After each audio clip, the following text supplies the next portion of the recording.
Hello दोस्तों।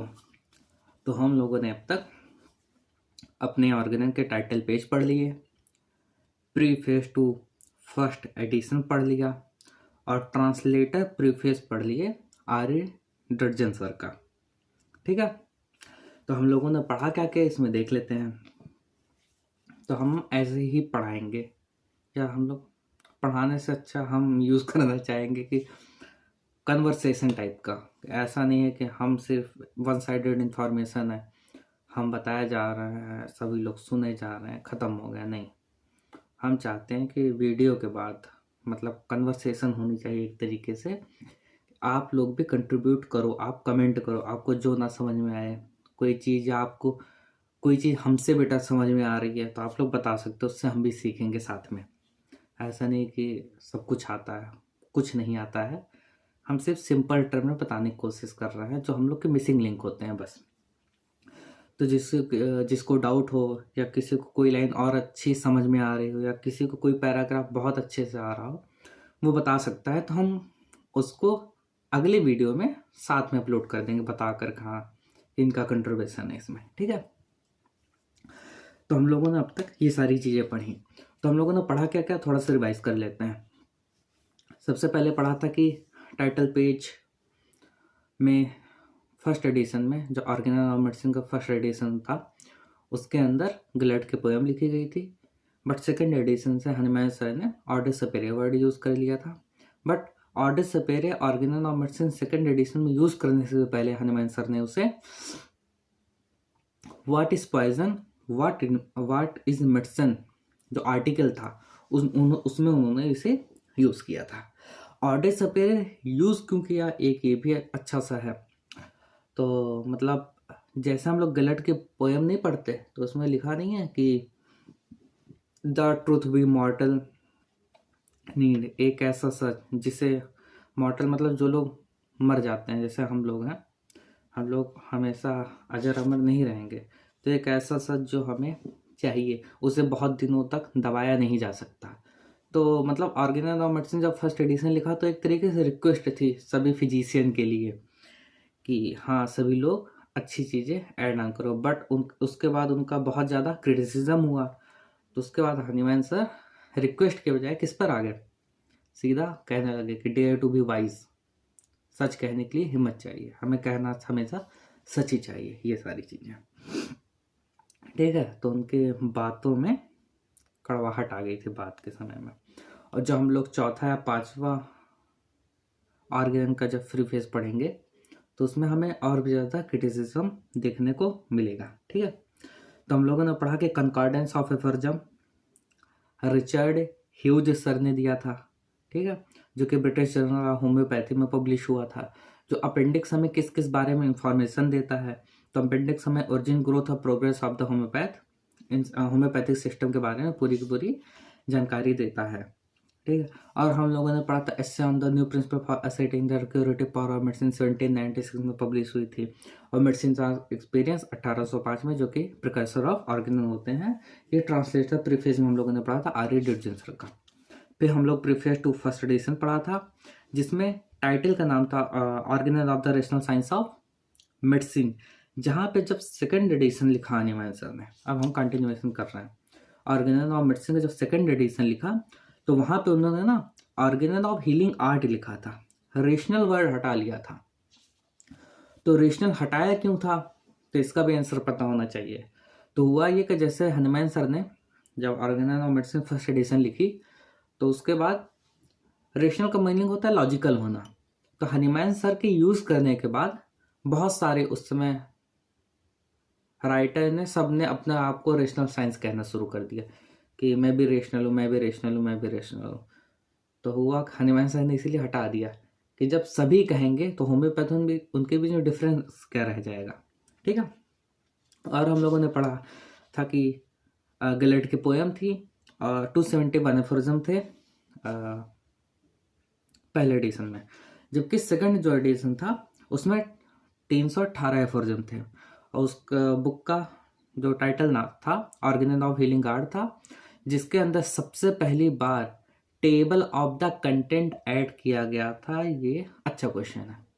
ठीक है, तो टेबल ऑफ द कंटेंट जो हम लोग का फर्स्ट ऑर्गेनन था उसमें नहीं था, सेकंड एडिशन में उसे ऐड किया गया था। टेबल ऑफ कंटेंट होता क्या है, तो हम लोग पढ़ते हैं नहीं कि पहला फॉर एग्जाम्पल इसके बारे में है, मिशन के बारे में, सेकंड रिप्रेजेंटल परमानेंट रेस्टोरेशन के बारे में, जो हम लोग की किताब में कंटिन्यूस लाइन में दिया हुआ है कि 26 थेरेपेटिक लॉ ऑफ नेचर है, तो उसी चीज़ को टेबल ऑफ द कंटेंट बोलते हैं। ठीक है, तो ये सबसे पहले सेकंड एडिशन में हमें सर ने ऐड किया था। टोटल एफोरिज्म 318 थे, फर्स्ट में 271 थे। और क्या, बट इसमें एक चीज़ और थी, एफोरिज्म नंबर 216, 17 और 218 ये मिसिंग थे। 318 टोटल थे, बट एक्चुअल में कितने बचे, 315, और 16, 17, 18 मतलब 216, 217, 218 मिसिंग थे। ठीक है, अब हम लोग पढ़ना स्टार्ट करते हैं। Preface to the second edition. Physician are my brethren, I have nothing against them personally, the medical art is my subject. तो हनीमैन सर कहते क्या हैं कि जितने भी फिजिशियन हैं सभी मेरे भाई हैं, ब्रेदन मतलब भाई होता है, कि जितने भी फिजिशियन हैं सभी मेरे भाई हैं। आई have nothing against them personally, मेरा पर्सनल लेवल पे किसी से मैं उनके अपोजिट नहीं हूँ, मेरी कोई दुश्मनी नहीं है। The medical art is my subject, लेकिन ये जो मेडिकल आर्ट है ये मेरा एक सब्जेक्ट है। अगर मेरा ये सब्जेक्ट, मैं इसके बारे में लिख रहा हूँ, किसी फिजिशियन के बारे में नहीं कर रहा, ना मैं किसी को क्रिटिसाइज कर रहा हूँ। अगर मेडिकल आर्ट मेरा एक सब्जेक्ट है तो क्या, I have to inquire with medicine as hitherto has in all its part been merely developed out of it. अगर मेडिकल आर्ट मेरा सब्जेक्ट है तो आई हैव टू इंक्वायर, मुझे इंक्वायरी करनी चाहिए, या मैं इंक्वायरी करूँगा विदर किस बारे में, मेडिसिन, मेडिसिन के बारे में। हिदरडो मतलब होता है अब तक, तो आई हैव टू इंक्वायर, मैं इंक्वायरी करूँगा कि मेडिसिन जो अब तक पढ़ाई जा रही थी, टॉट हैज जो पढ़ाया लिखाया जा रहा था, इन ऑल इट्स पार्ट जितने भी पार्ट में पढ़ाया जा रहा था, been merely develop out of it, क्या ये सिर्फ दिमाग की उपज है मेडिसिन के बारे में। द सेल्फ डिसेप्शन, या फिर सिर्फ और सिर्फ एक धोखा है कि हमको बता दिया गया दवा इस तरीके से काम करती है, या दवा का एक्शन इस तरीके का है, क्या ये सिर्फ दिमाग की उपज है या फिर ये एक तरीके का धोखा है। And the Caprice of its professor, Caprice मतलब होता है सनक, या फिर जो मेडिसिन पढ़ाने वाले प्रोफेसर्स हैं, क्या उनके दिमाग की एक सनकपन है कि वो ऐसे बता रहे हैं कि ये दवा ऐसे काम करती है, और अथवा whether it has been derived from nature, या फिर ये जो मेडिसिन है तो उसका एक्शन है क्या वो नेचर से डिराइव है। तो हनुमान सर कहते हैं कि सभी मेरे भाई बहन हैं, मेरे भाई हैं, मेडिकल आर्ट मेरा सब्जेक्ट है, तो मुझे ये करना चाहिए या मैं करूँगा कि मैं उस मेडिसिन के बारे में जानूँ जो हमें पढ़ाई जा रही है इतने सालों से, सिर्फ क्या लोगों के दिमाग के ऊपर है या फिर वो नेचर के द्वारा डिराइव है। आगे, if it be a merely a product of speculative subtlety, ये किसके बारे में बात कर रहे हैं, मेडिसिन के बारे में, कि if it be a merely का मतलब होता है ओनली, अगर ये सिर्फ और सिर्फ प्रोडक्ट है किसका, स्पेकुलेटिव सब्टिलिटी का। ठीक है, स्पेकुलेटिव मतलब सिर्फ स्पेकुलेशन है, समझ के नहीं, सिर्फ बता दिया गया है ऐसा। आर्बिटरी मैक्सिम, आर्बिटरी मतलब होता है मनमाने तरीके से, और मैक्सिम का मतलब होता है थ्योरी, मतलब मनमाने तरीके से थ्योरी बता दी गई है सिर्फ कि ये दवा बॉडी में ऐसे जाती है, ऐसे ऐसे काम करती है। Traditional practice and Caprice deduction drawn from ambiguous premises, या फिर जो इतने सालों से ट्रेडिशनल प्रैक्टिस होती आ रही है, एंड कैप्रिसियस डिडक्शन, कैप्रिसियस डिडक्शन मतलब होता है सनक भरी तरीके से डिडक्ट कर लेना, समझ लेना। Drawn from ambiguous premises, ambiguous का मतलब होता अस्पष्ट, मतलब जिसके अंदर कोई भी क्लियर तरीके से ना हो। तो ये जो सनक भरे तरीके से अस्पष्ट रूप से निकाल ली गई हैं चीजें कि इस दवा का एक्शन ऐसे होता है उस बारे में। ठीक है, it is and remain a nullity though it may reckon its age by 1,000 of year। अगर ये सिर्फ इस तरीके से मतलब मान ली गई हैं, ये सिर्फ उस मनमाने तरीके से थ्योरी के रूप में है, या इतने सालों से प्रैक्टिस हो रही है तो होती चली आ रही है, तो ये कुछ भी नहीं है। ये क्या है? नलिटी है। Though it may reckon its age by 1,000 of year, भले इसे मान लिया गया हो हजारों सालों से कि ये दवा ऐसे काम कर रही है। And be decorated with the charter of the alkin, और इसे डेकोरेट कर दिया गया हो किसके बारे में? ऐसी मेडिसिन के बारे में जिसके बारे में कोई एक्सपेरिमेंट नहीं हुआ, बस लोगों के मनगढ़ंत कहानी है कि ये दवा ऐसे काम करती है। Of the alking and emperor of the earth. ठीक है, तो पहला पैराग्राफ में हनुमान सर कहते हैं कि सभी मेरे भाई हैं, मेरा कुछ भी पर्सनल नहीं है। अगर मेडिकल आर्ट मेरा सब्जेक्ट है तो मैं उसके बारे में जानना चाहता हूँ कि ये जो मेडिसिन है, ये सारी चीज़ें हैं, ये अब किसी के दिमाग की उपज तो नहीं है। फिर कहते हैं if it is merely a product of speculative subtlety, अगर ये है तो ये क्या है? रिमेन ए नलिटी, ये हमेशा शून्य है, कुछ भी नहीं है। अगर सिर्फ लोगों के दिमाग की वजह मनमाने तरीके से सिर्फ ऐड ऑन कर दिया गया हो कि ये दवा ऐसे काम करती है। ठीक है, आगे पढ़ते हैं। तो वहाँ पे देखो हनुमान सर ने लिखा नहीं था कि क्या ये दवाएं मनमाने तरीके से या फिर नेचर से है। तो अगला पैराग्राफ लिखते हैं, the true healing art is in its nature a pure science of experience. जो ट्रू हीलिंग आर्ट है इज इन इट्स नेचर, उसका नेचर ही कैसा है? एक प्योर साइंस ऑफ एक्सपीरियंस है। ये प्योर साइंस है हमारी मेडिसिन। ठीक है, अगर जो कैसी है, जो ट्रू हीलिंग आर्ट है। And can and must rest on clear fact, अगर ये नेचर के ऊपर है तो इसके साइंस है, अगर ये पूरी की पूरी साइंस है तो ये सिर्फ फैक्ट के बेसिस पे होगी, इसके अंदर कोई भी मनमाने तरीके से नहीं होगा। जैसे एग्जांपल देकर समझाने की कोशिश करते हैं, जैसे कहते नहीं कि दर्द की ये बहुत अच्छी दवा है, ठीक है, या फिर कहा जाता है पथरी के लिए ये दवा ले लो बहुत अच्छी है। ठीक है, हमने कुछ भी नहीं समझा उसके बारे में, सिर्फ मनमाने तरीके से प्रैक्टिस होती चली आ रही है। जैसे या पुराने समय में कहा जाता था कि अगर किसी को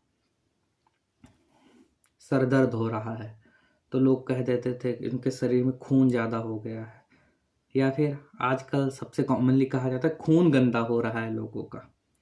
ये तो सिर्फ एक दिमाग की वजह है ना, ये कोई एक्सपेरिमेंट है या फिर क्या प्योर साइंस ऑफ एक्सपीरियंस है? नहीं है, सिर्फ एक तरीके खून गंदा हो गया इसलिए ऐसा हो गया, जबकि ऐसा नहीं है। तो वही हनुमान सर कह रहे हैं कि जो ट्रू हीलिंग आर्ट होती है अपने नेचर में, वो सिर्फ और सिर्फ क्लियर फैक्ट के बेसिस पे होती है। And on the sensible phenomena pertaining, और फिनोमिना मतलब जो एक लंबा सा प्रोसेस है जो पूरे के पूरे फिनोमिना पर्टेन कर रही है उसके अंदर। ठीक है, तो ट्रू हीलिंग आर्ट क्या होती है? एक प्योर साइंस है। तो इसमें देखो दो चार वर्ड है जो अभी हम समझा नहीं रहे हैं, जैसे डिडक्शन, ठीक है, और इंडक्शन वर्ड आएगा आगे, या फिर साइंस, इंसेप्शन, कंसेप्शन, ये सारी चीजें हम बताएंगे, हर एक वर्ड की मीनिंग क्या होती है अभी आगे आएगा। ठीक है, पढ़ते हैं आगे। Knowledge of the disease to be treated, knowledge of the effect of the medicine, and how the ascertained effect of medicine are to be employed for the removal of the disease। ठीक है, अच्छा sorry एक line छूट गई। To their sphere of action for all the subject it has the deal with clarity satisfactory cognizable by the sense through experience। अगर true healing art एक pure science है तो कैसे होगा? तो इसका एक हर मेडिसिन का, हर चीज का एक प्योर स्पेशल एक्शन होगा। For all the subject it has to deal with, जितने भी सब्जेक्ट डील करते हैं किसके साथ में? हमारे ट्रू हीलिंग आर्ट के साथ में। जैसे हमारा क्या, knowledge of disease, knowledge of medicine, ठीक है, और how to apply the medicine, how to cure अगर, ये सब क्या है? ये सारे पार्ट हैं ऑल द सब्जेक्ट, ये वो सारे सब्जेक्ट है जो कि डील करते हैं किसके साथ में? ट्रू हीलिंग आर्ट के साथ में। With me clearly and satisfactory cognisable by senses through experience. तो जैसे हम लोगों ने पढ़ा कि ट्रू हीलिंग आर्ट क्या है? प्योर साइंस ऑफ एक्सपीरियंस है। तो ट्रू हीलिंग आर्ट के साथ जितने भी सब्जेक्ट जुड़े हुए हैं वो सभी कैसे होंगे? कॉग्निजेबल, उन्हें समझा जा सकता है बाई सेंसेस, अपने सेंसेस के थ्रू, थ्रू एक्सपीरियंस। तो हम लोग उन सारी चीज़ों को एक्सपीरियंस के थ्रू कंफर्म कर लेंगे कि हाँ कि ये क्या है? Pure science of experience. आगे देखो दिया गया है, knowledge of the disease to be treated, उस डिजीज के बारे में नॉलेज।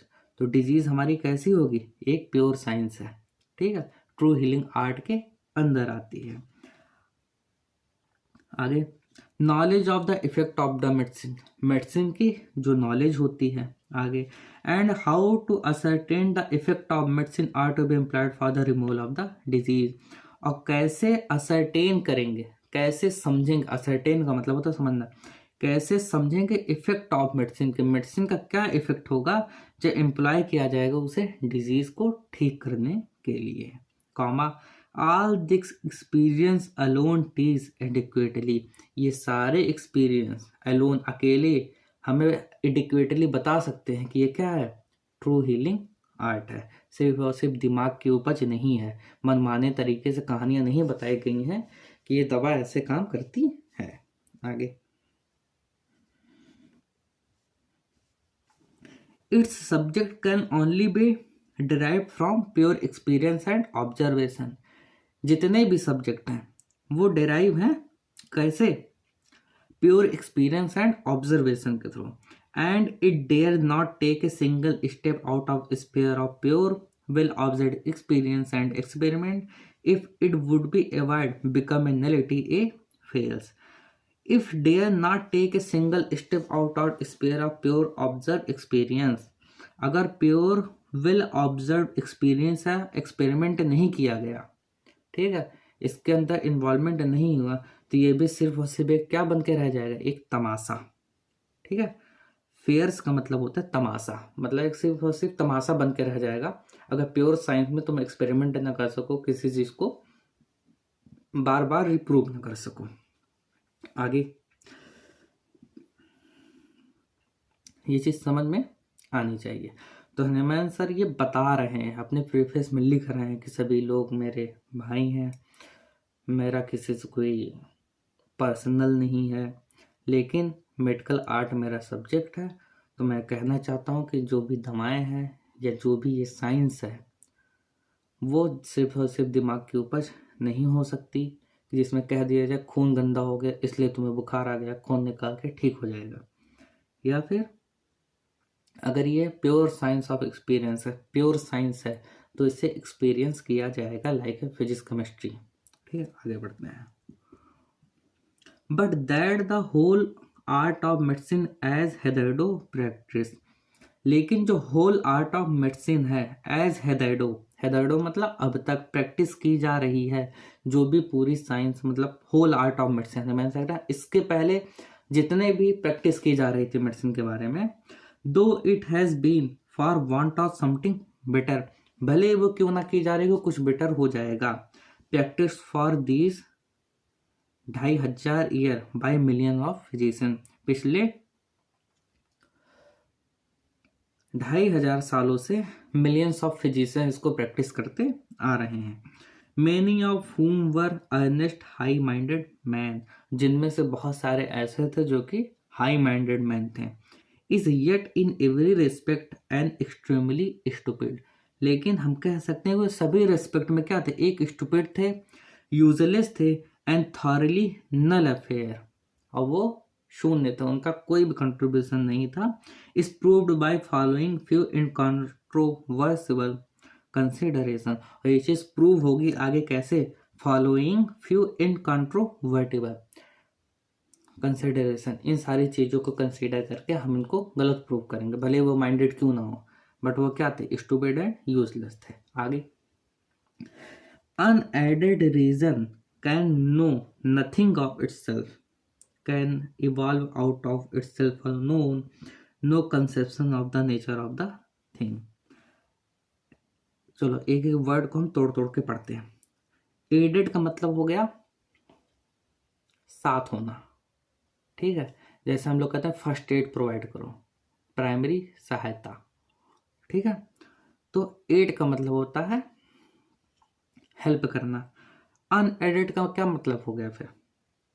जिनमें कोई भी सहायता नहीं है रीजनिंग में, can know nothing of itself, मतलब ऐसी रीजनिंग जिसके लिए कोई एक्सपेरिमेंट ना हुआ, कि कोई भी उस रीजनिंग को सपोर्ट करने के लिए चीजें ना हो, वो कुछ भी नहीं जानता, वो क्या होगा? Can evolve out of its self alone, सिर्फ वो अपने मन अपने आप से निकल आई हैं वो चीजें। No conception of the nature of the thing, nature को लेकर उसका कोई भी कंसेप्शन नहीं है। तो अब बताते हैं दो चार वर्ड की मीनिंग। एक वर्ड होता है इंसेप्शन। इंसेप्शन वर्ड की मीनिंग होती है शुरुआत होना, ठीक है। तो हमारे नेचर में बहुत सारी चीजें हो रही हैं, तो उसको हम लोग क्या करते हैं? ऑब्जर्व करते हैं। तो कभी ना कभी उस चीज की शुरुआत हुई होगी, दैट इज कॉल्ड इंसेप्शन। वो फिनोमिना होता चला आ रहा है, उस फिनोमिना को समझ लेना, वो हमारा क्या कहलाता है? ऑब्जर्वेशन। तो हम नेचर से उस फिनोमिना को समझ रहे हैं, दैट इज ऑब्जर्वेशन के बाद, और उसकी जो समझ है उसे बोलते हैं क्या? डिडक्शन। जैसे सदियों से जितने भी फल होते हैं ग्रेविटी अर्थ की तरफ अट्रैक्ट होते ही होते हैं, तो कभी ना कभी तो इसकी शुरुआत हुई होगी, ठीक है, जो कि न्यूटन सर कहते हैं। बट न्यूटन सर ने उसे ऑब्जर्व किया ना, कि वो पेड़ से सेब गिर रहा है, उनकी वो एग्जैक्ट ऑब्जर्वेशन जिसे उन्होंने डिड्यूस किया, दैट इज कॉल्ड डिडक्शन। समझा कि ये चीज ऐसे हो रही है, तो उन्होंने आगे चल के उसे क्या बनाया? ग्रेविटेशनल फोर्स बोला, या अर्थ की ग्रेविटेशनल फोर्स जो उसे अपनी तरफ खींच रही है। तो इंसेप्शन कभी ना कभी इस चीज की शुरुआत हुई होगी, उसके बाद क्या हुआ? करेक्ट ऑब्जर्व करके उसे डिडक्ट किया, दैट इज कॉल्ड डिडक्शन। जब नेचर से डिडक्ट कर लिया, तो उसके बाद उसको क्या बताया? एक कॉन्सेप्ट बनाया, ठीक है, जिसे हम लोग क्या बोलते हैं? कंसेप्शन, समझना, ठीक है, दैट इज का कंसेप्शन हो गया। उसे कॉन्सेप्ट फॉर्म में कन्वर्ट कीजिए कि नेचर का एक कॉन्सेप्ट है ये, कि दो मास होंगे आपस में अट्रैक्ट करेंगे ही करेंगे, हम उसे ग्रेविटेशनल फोर्स बोलते हैं समझने के लिए, बट अल्टीमेटली वो एनर्जी का पार्ट है। तो उसी तरीके से यहां पे कह रहे हैं कि अनएडेड रीजन, मतलब तुमने ये जो रीजनिंग दी कि सेब गिर रहा है, अगर इस फैक्ट को प्रूव करने के लिए कोई रीजन ना हो तुम्हारे पास, कोई भी सहायता वाली चीजें ना हो कि इस थ्योरी को बार बार क्या करें? प्रूव करें, दैट इज का अनएडेड रीजन। कोई रीजनिंग तो उसे सपोर्ट करने के लिए कोई चीजें ना हो, तो वो क्या होती हैं? Can evolve out of its self alone, वो सिर्फ और सिर्फ अपने आप किसी ने बोल दिया है या कह दिया है, उसको सपोर्ट करने की कोई भी चीजें नहीं है।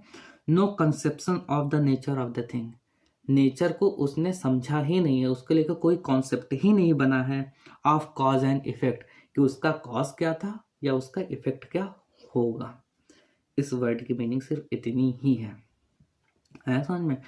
कि जैसे अगर कह दिया जाए कोई भी चीज, क्या ग्रेविटेशनल फोर्स है, सिर्फ ये कह दिया किसी ने, लेकिन इसको सपोर्ट करने के लिए क्या कोई और एक्सपेरिमेंट करके बार बार उस चीज को रिप्रूव ना किया जा सके, या उसको प्रूफ करने के लिए रीजनिंग ना हो, तो वो क्या हो? सिर्फ और सिर्फ मनगढ़ंत तरीके से बोल दिया जाएगा ना, कि सेब सिर्फ इसलिए गिर रहा है क्योंकि ये रीजन है, ठीक है।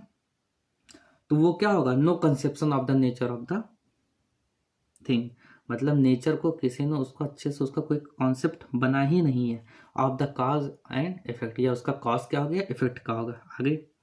Every one of its conclusion about the actual must always be based on sensible phenomena, fact, and experience if it would elicit the truth. जो भी कंक्लूजन होगा about actual what always be based on sensible perception, वो हमेशा based किस पे होना चाहिए? एक सेंसिबल परसेप्शन पे होना चाहिए। जैसे न्यूटन सर ने सेंसिबल परसीव किया ये चीज कि अर्थ की ग्रेविटी सेब को अपनी तरफ खींच रही है, फैक्ट को होना चाहिए, ये चीज फैक्ट है आगे। And experience if it would elicit the truth, अगर वो सच बताती है। If in its operation it should deviated by single step from the guidance of perception, but अगर ये जो ऑपरेशन चल रहा था ये जरा सा भी परसेप्शन के लेकर जो गाइडेंस उससे बदल गया, it would lose itself in the illimitable region of fantasy, तो वो अपने आप को खो देगा और कहाँ पहुंच जाएगा। लिमिटेबल मतलब जिसकी लिमिट हो, और इलिमिटेबल मतलब जिसकी कोई लिमिट ही ना हो, ऐसी रीजन ऑफ फैंटेसी में सिर्फ और सिर्फ एक कहानियों में ही गुम जाएगा, कोई बता ही नहीं सकता ये चीज़ क्या हो रही है। एंड आर्बिटरी स्पेकुलेशन, और आर्बिटरी मतलब होता है मनमाने तरीके से फिर कहानियाँ बताई जाएंगी कि ये दवा ऐसे काम करती है, या फिर कोई बता देगा सेब लाल है इसलिए नीचे गिर रहा है। And mother of pernicious illusion and absolute nullity, फिर ये एक पैदा क्या करेगा, मदर ऑफ परनीसियस इल्यूजन, एक डिल्यूजन पैदा होगा, हमको एक फॉल्स चीज़ें परसीव होंगी जो कि क्या है, सिर्फ और सिर्फ नलिटी है, शून्यता है, जीरो है, हम उससे कुछ नहीं सीख सकते। ठीक है, आगे अब in the pure science of experience, जो प्योर साइंस ऑफ एक्सपीरियंस होती है, कॉमा के बाद वर्ड ध्यान देना, in physics chemistry and medicine, जैसा फिजिक्स में होता है, जैसा केमिस्ट्री में होता है, जैसा मेडिसिन में होता है कि हाइड्रोजन और ऑक्सीजन मिलेगा तो वाटर ही बनेगा। ठीक है, या फिर अगर दो मास है उनके बीच ग्रेविटेशनल एनर्जी होगी ही होगी, दो मास है तो उनके बीच इलेक्ट्रॉन है तो उनके बीच कूलम्बियन फोर्स या फिर इलेक्ट्रोस्टैटिक एनर्जी लगेगी ही लगेगी, अगर वो मूव कर रहे हैं तो मैग्नेटिक फील्ड जनरेट होगी ही होगी। तो जो प्योर साइंस ऑफ एक्सपीरियंस है, जैसा कि हम लोगों ने फिजिक्स में देखा, केमिस्ट्री में देखा, उसी तरह कैसे देखेंगे, मेडिसिन में देखेंगे। merely speculative reason can consequently have no wise, physics chemistry और मेडिसिन के अंदर merely only speculative reasoning, मनमाने तरीके से रीजन की, can consequently have no voice, इनकी कोई आवाज़ नहीं है। कि फिजिक्स केमिस्ट्री और मेडिसिन एक ऐसे सब्जेक्ट है, एक ऐसा प्योर साइंस ऑफ एक्सपीरियंस है जिसके अंदर मनमाने तरीके से कुछ नहीं कहा जा सकता या फिर उसकी कोई जगह नहीं है।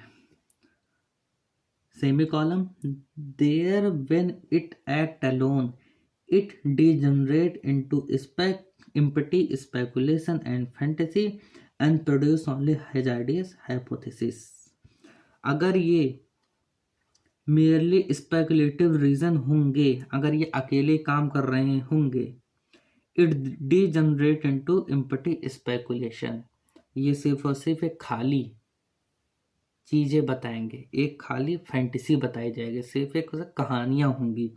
And produce only hazardous hypothesis, और सिर्फ ऐसी हाइपोथेसिस बन के आएगी जो कि क्या होगी, हजार्डियस होगी, बहुत ज़्यादा नुकसानदेह होगी। With in million of instances are, जिसके हमें मिलियंस लाखों इंस्टेंसेस एग्जाम्पल मिल सकते हैं। And by their very nature must be self deception and falsehood, जो कि सिर्फ और सिर्फ क्या होगा, एक खुद को धोखा देना है, एक खुद को फॉल्सहुड में रखना है। ठीक है, तो यहाँ पर in the pure science experience वाली चीज़ें फिजिक्स केमिस्ट्री मेडिसिन को लेकर बोलते हैं।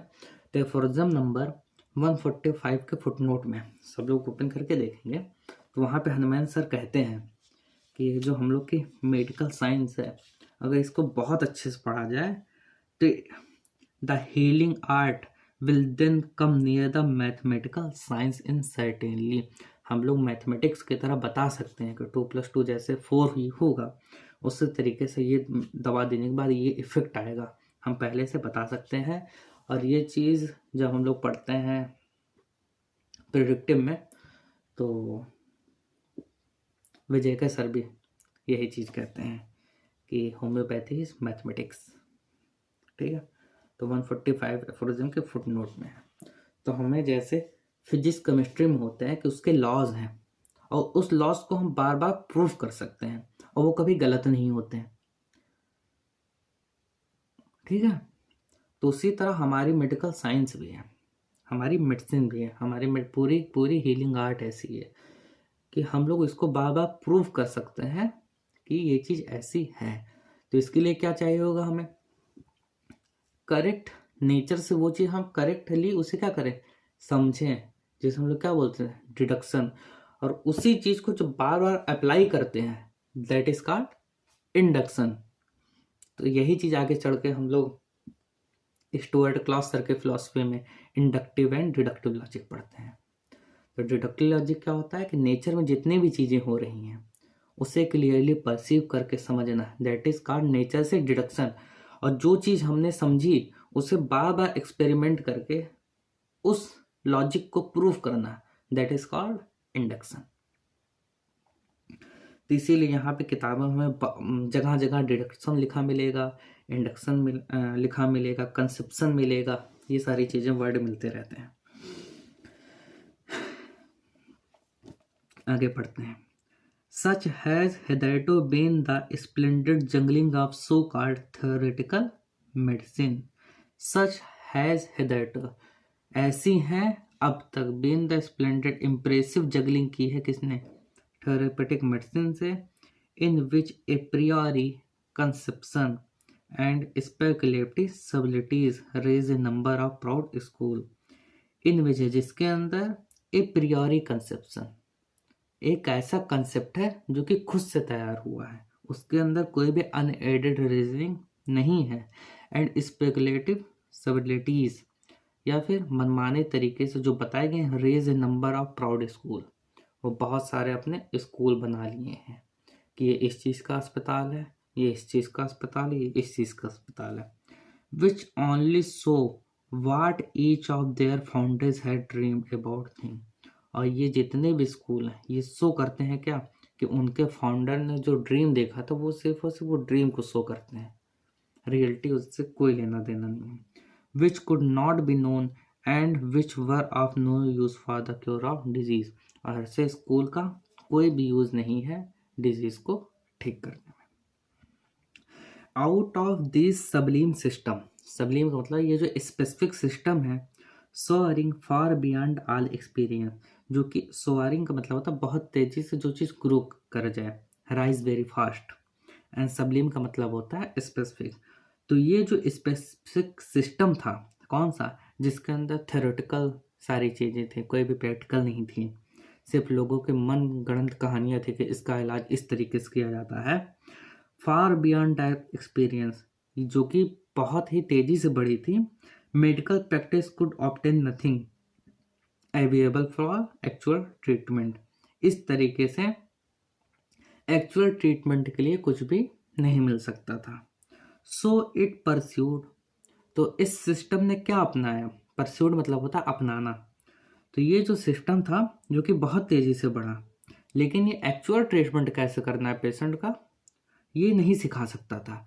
तो सो इट परस्यूड, इसने ये अपनाया, it goes confidently at patient bed side, patient के साइड में खड़े होकर कॉन्फिडेंशियली कहते हुए, in accord with the traditional practice of its books, जो किताबों में लिखा हुआ था, सॉरी प्रिस्क्रिप्शन, जो किताबों में प्रिस्क्रिप्शन लिखा गया था उसके अकॉर्डिंग देना, telling how physician has hitherto treated.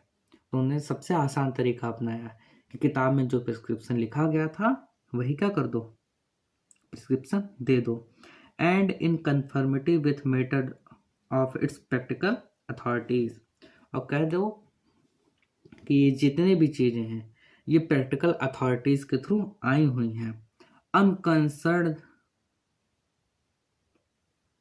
Like them about the teaching of nature guided experience, और जरा भी कंसर्न नहीं दिखाते कि नेचर अपने एक्सपीरियंस के थ्रू क्या सिखा रही है, unconcern about the true reason for its treatment, और इस चीज में वो कंसर्न शो नहीं करते, जरा भी अपना ध्यान नहीं आकर्षित करते कि ट्रीटमेंट के ट्रू रीजन क्या है, and quite content with the की, और वो उसी में कंटेंट रहते हैं, मतलब कंटेंट मतलब होता है खुश रहना, जो चीज है उसी में तृप्ति मिल जाना, खुश रहना, इस तरीके का। Quite content with the key to easy practice, और इसी में वो खुश रहते हैं कि इजी प्रैक्टिस हो रही है। द प्रिस्क्रिप्शन बुक, से बुक देखकर इस पेशेंट को ये डोज इतनी इतनी मात्रा में देनी है, बात खत्म। उनसे नहीं मतलब फिजिशियन पेशेंट क्या फील कर रहा है, कैसे फील कर रहा है, दवा कैसे काम कर रही है, उसका एक्सपीरियंस क्या है, पेशेंट ठीक हो रहा है नहीं हो रहा। एक प्रिस्क्रिप्शन बुक है उनके हाथों में जो कि सिर्फ और सिर्फ देख रहे हैं और प्रैक्टिस कर रहे हैं। A healthy unprejudiced conscientious examination of this confused business so plainly that what has hitherto gone by the name of the art of medicine। एक हेल्दी और अनप्रेजुडाइज्ड, अनप्रेजुडाइज्ड का क्या मतलब हुआ, जो कि जिसके मन में किसी को लेकर कोई पहले से कोई थॉट प्रोसेस ना हो। ऐसे समझो कि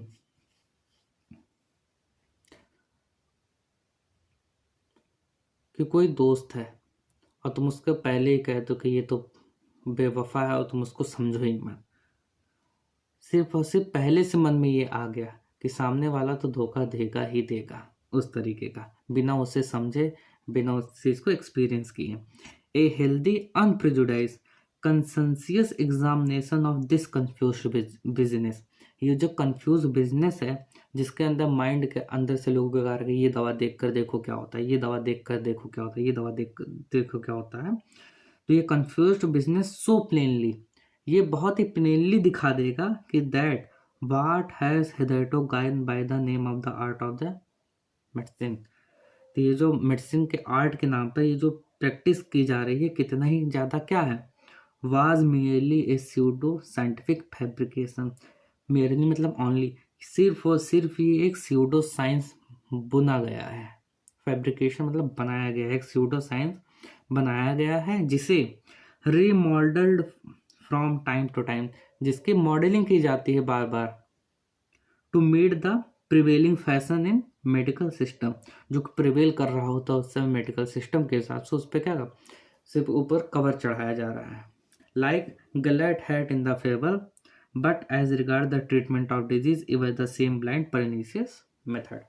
तो ये गलैट्स की हैट क्या है मुझे ये नहीं पता, बट हनीमैन सर यही कहना चाहते हैं कि सिर्फ और सिर्फ मॉडलिंग की जा रही है उस पुराने सिस्टम की, लेकिन है सब वही। तो बस प्रीफेस टू सेकंड एडिशन में इससे ज़्यादा कुछ इम्पॉर्टेंट नहीं है जो कि बहुत ज़्यादा समझने वाला है, इसके आगे सिंपल रीडिंग लगा के ख़त्म की जा सकती है। तो हम लोग सिर्फ प्रीफेस टू सेकंड एडिशन में इतना ही पढ़ेंगे।